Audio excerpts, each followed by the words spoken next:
Chapter 17. Here in the cold convent of the mountains, I often think of that long-ago betrothal feast. No one here cares much for food, and while we eat, there is silence, save for the voice of the lectrix, the nun who reads to us from the Bible. But at my banquet, there was rich food of many kinds, and the hall rang with song and laughter and conversation. The feast was splendid, and as I had realized, had obviously been planned for weeks. At betrothal feasts, the men and the women were allowed to dine together, and shrieks of laughter and loud conversations came from all sides. As the guests of honor, my future husband and I sat between the emperor and the empress, with Anna Dalasena on my father's other side. John, to my satisfaction, was relegated to a stool farther down the table, with Maria and our numerous cousins. I lost track of the courses as I sat on my high purple pillow between my father and Nicephorus Briennius. We had huge roasts of pork, carved into exquisite shapes by my father's experts.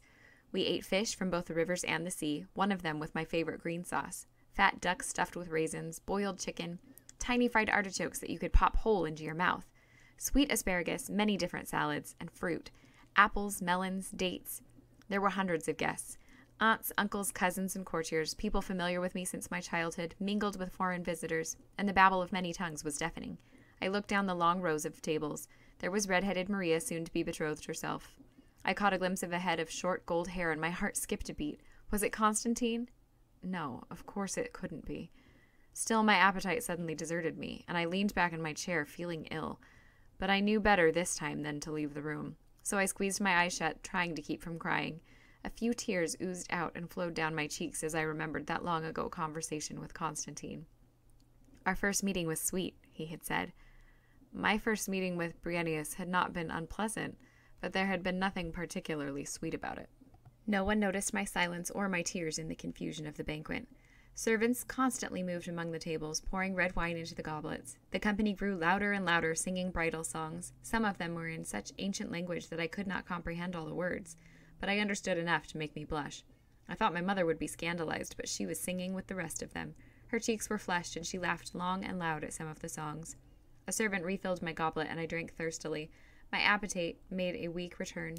The company feasted for hours. Occasionally I glanced over at Nicephorus Briennius, who ate and drank eagerly. I knew he had recently returned from the war with my father and had probably been on short rations, but still I was scornful that he did not show the restraint one would expect of a scholar. When the banquet drew to a close, diners leaned back from the table, faces greasy, belts loosened. A few of them had to be led from the room, as they were overcome by wine and heat. Everyone must have been eager to lie down, and I expected to hear my father dismiss the company when I saw the priest approaching. Father Agathos's long robes were rumpled, and his beard seemed to have caught a little of everything he had eaten. My mother stood and motioned Briennius and me to follow suit. I wished I had managed to slip away, but there was nothing for it now. I had to stay. I knelt on a cushion next to Briennius and resigned myself to a long wait. The priest started a prayer. We repeated the responses at the proper time, at least those of us who were not overcome by feasting. Father Agathos finished one prayer, and to my despair started another. And for the return of His Majesty's servants and the destruction of hordes of infidel Turks, Sophia's words came back to me. I lived with my mother and father and brothers and little sister in a village far from Constantinople. These were some of the infidel Turks Father Agathos was referring to. I pushed the thought from my mind. Finally, the priest reached the end of the blessing, sprinkled us with holy water, and after making a deep bow, withdrew. But escape was still not possible, for now Briennius rose from his seat. All eyes turned in our direction. Briennius took from a servant a richly decorated cedar box, its smell reminding me of the throne room. He opened a jeweled lid and pulled out a long belt, made of heavy links of gold, hammered flat, and joined in such a way that the belt looked as though it were made of liquid fire. Holding it stretched between his two palms, he turned to me and bowed, saying, "With this girdle, I make you my affianced bride." And before I knew what he was doing, he had passed it around my waist and was fastening the clasp. I shrank from his touch, despite my efforts not to. Next, he reached back into the box and pulled out 2 rings, one encrusted with gems and the other in the shape of a snake biting its own tail. He slipped them on my fingers, his hands warm and dry as they held mine. All eyes were still on us, and I knew everyone expected me to say something. My head swam as I searched for words. Then I saw my grandmother's slanted eyes looking at me with a glint of what had to be satisfaction. So she thought I would freeze, did she? The thought gave me steel, and I turned to face Briennius. "My lord," I said. My voice sounded clear and strong and could be heard through the room. "I, the firstborn of the Emperor Alexius Comnenus, carry the blood of Digenis Acritas, the great hero who was ancestor of my mother's Dukas family, and the blood of the Comneni, who have fought to redeem the holy city of Jerusalem from the infidels. The Emperor has decreed that our family's blood be further enriched by alliance with a great scholar and soldier. In this, as in all other matters, I obey the will of the emperor. What the emperor has once decreed may not be changed."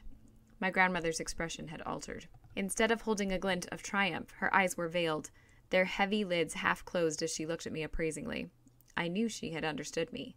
The emperor had once decreed that I, not John, should rule. This was the decree that I would not permit to be changed. I wondered if the little monkey had understood as well. I continued, "Nicephorus Bryennius, I am honored by your gifts. By accepting them, I accept your proposal of marriage, as decreed by his imperial majesty Alexis Comnenus."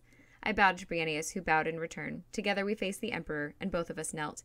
He bade us rise and dismiss the company. The banquet was over. Chapter 18. As was customary, Bryennius and I saw little of each other. Not that I would have wanted it otherwise. My betrothed was a pleasant enough person, but so dull that I had no desire to spend more time in his company than was demanded by our social duties. My father had given me a wing of Balternay Palace, my favorite of the residences on the imperial compound. I was able to put into practice the household arts I had been learning for several years.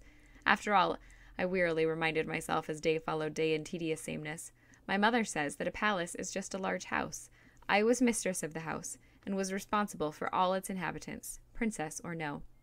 I had a small consolation when I found that of all the domestic arts I was now called upon to practice, I most enjoyed my skill in medicine. I treated the fevers people came down with in the summer, and children came to me with all their scrapes and bruises for me to anoint. One afternoon all my tasks had been completed. The servants were sleeping, and I was too restless to lie down. Simon was working in the library, and I wandered through the room looking for something to read. I pulled a book off the shelf and read the title. To my annoyance, it was a collection of hymns. I was about to find something more suited to my taste when Simon spoke behind me. "You might learn something from that book, little Beetle," he said. "Why?" I asked, pausing with the book in midair. "Those are the hymns of Cassia. Do you not remember her?" he asked. Cassia? I remembered the name, but little else. A little nun who wrote pious verses, was she not? "I thought you knew better than to judge without seeing for yourself," he said. "A fine historian you are. Read one, and then tell me what you think." I opened the book at random to a hymn to Saint Barbara. I read the opening lines aloud. "The evil one has been dishonored, defeated by a woman, because he held the first mother as an instrument of sin."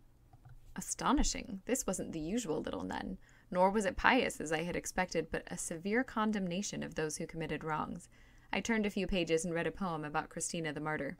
Christina the Martyr, holding the cross in her hand as a mighty weapon, with faith as a breastplate, hope as a shield, love as a bow, bravely overcame the punishments of her oppressors, divinely defeated the evilness of the demons. Christ provided strength along with your beauty that proved unconquerable against both enemies and passions. It remained firm under the bitter assaults and the most savage tortures. I closed the book and held it to my chest. Cassia obviously knew all about injustice and the importance of remaining strong in the face of your enemy. "I didn't know there were women who wrote like this," I said. "I thought it would all be about forgiveness and accepting your place in the world." Simon nodded, pleased to have been proved right. "Didn't I ever tell you the story of Cassia and the apple?" I shook my head and sat down on my usual low stool to listen. I had been missing Simon's stories. "Cassia," he began, "was a noble woman. She lived in this city, about 400 years ago. The custom at that time was for the emperor himself to choose his own bride. All the most beautiful, unmarried women would gather in the palace, and the emperor would walk among them until he saw the one he wanted. I suppose his advisors would tell him ahead of time which one was the most suitable, so he would not unknowingly choose a woman deficient in morals or in wit, but in any case the choice was his alone. In his hand the emperor carried a golden apple. When he found the woman he was to marry, he would hand it to her. When the emperor of 400 years ago saw Cassia, he was smitten by her beauty and grace and handed her the apple. But he wanted to make sure she knew just how small was her importance compared with his. So, as he gave it to her, he said, 'Through woman has come all evil,' referring, of course, to the mother of the human race, Eve, whose eating of the apple caused mankind to fall. Cassia handed him back the apple, refusing the offer of marriage to a man of such small comprehension, and one who obviously did not value womankind. The fact that he was emperor did not sway her. She said to him, 'But also through woman, better things began.' Speaking about Mary, the mother of Jesus Christ, she left the city and became a nun, founding an abbey and writing hymns to the end of her days. A satisfactory story, I thought, until the end. Only a fool would choose to live in an abbey when she could have a palace."